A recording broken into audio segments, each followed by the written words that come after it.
kamu penulis gitu. Iya, kayak Andrea Hirata dong. Tersinggung loh. Banyak loh orang tersinggung itu kalau dibegitukan.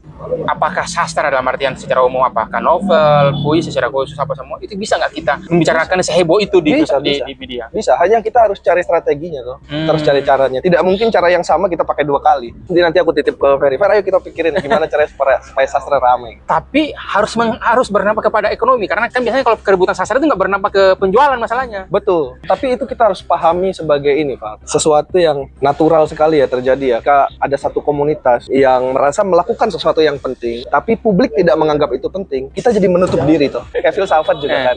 Orang-orang yang belajar filsafat tuh merasa filsafat itu penting, serius.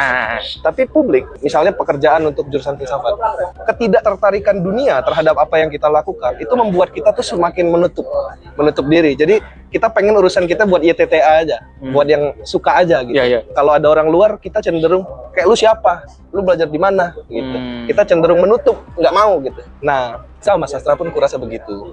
Jadi ketika kita tidak punya akses ke pasar, kita merasa orang yang populer, orang yang laku itu tuh berkurang nilainya secara moral itu. Iya itu. Iya kan? Iya betul. Begitu kita ngomong kamu penulis gitu. Iya, kayak Andrea Hirata dong. Tersinggung loh. Banyak loh orang tersinggung itu kalau dibegitukan. Iya, karena menganggap dong.